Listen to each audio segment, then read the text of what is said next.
लेखक प्रकल्पवाणी.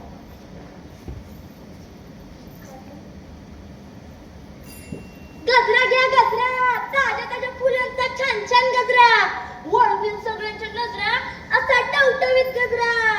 अरे भाभी लिहिलो, अरे दीदी लिहिलो ना, अरे चाचा गजरा लिहिलो गजरा, ताज्या ताज्या फुलांचा छान छान गजरा, वळवीन सगळ्यांच्या नजरा, असा टवटवीत गजरा.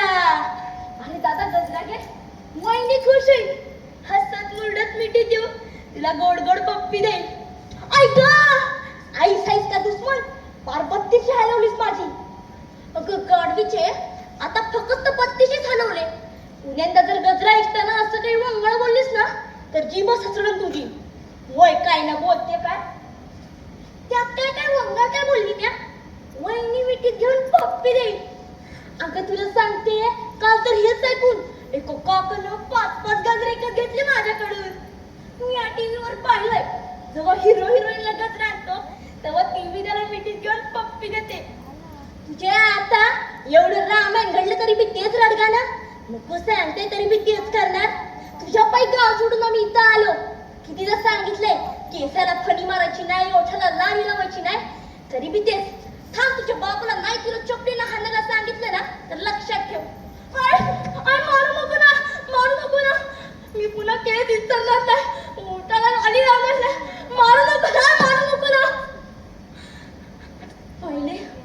पहिले माझी आई अशी नव्हती.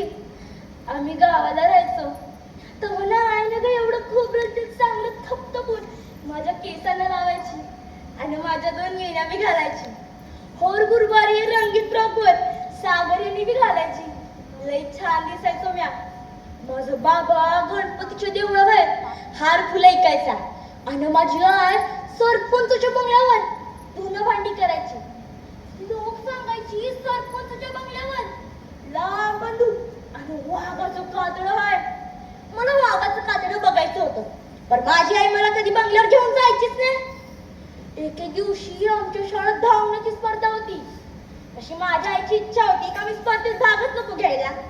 मग मी आईला न सांगता स्पर्धेत भाग घेतला आणि मी जिंकले. मी तेव्हा तिथं सरपंच काका आलेलं. त्यांनी मला जवळ बोलवलं आणि माझ्या पाठीवर हात थोपटून मला शाबासकी दिली. मग मी अभिच्या हात मारला की लगेच मी त्यांना म्हणलं, काका ते तुमच्या घरला लांब बंदूक आणि वाघाचं कातडं आहे ना, ते मला बघायचं. मग काका म्हणले, ये की वाड्यावर शाळा सुटल्यावर, कोणी एकटीच हा. मग मी आता लय खुश झालो, वाघाच्या कातडाला हात लावायला मिळणार. शाळा सुटली कशी धाव ठोकली ती डायरेक्ट सरपंच काकांच्या वाड्यावर.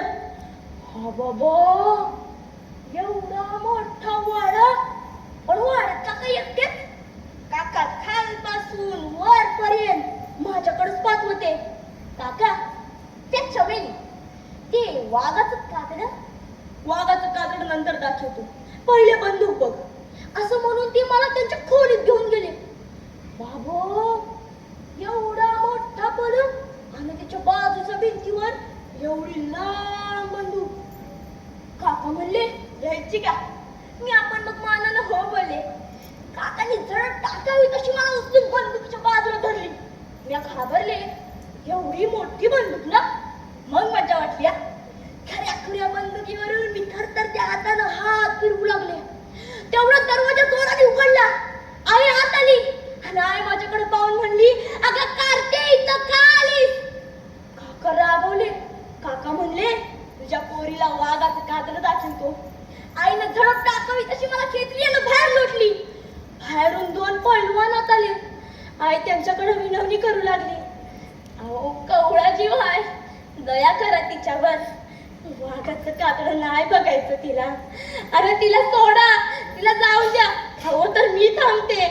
जा शमिले, जा घरी जा, इथं नको थांबू, असं म्हणून तिने मला तिथून पाठवलं. तिचा तो अवतार बघून मी लय घाबरले होते. मी धावत धावत घरला गेले आणि मग मलाच माझी झोप केव्हा लागली ते मलाच समजलं नाही. आणि जेव्हा जाग आली तेव्हा मी ट्रेनच्या डब्यात होते. माझ्या आईचं केस विस्कट केलं. तिच्या साडीला लाल रंग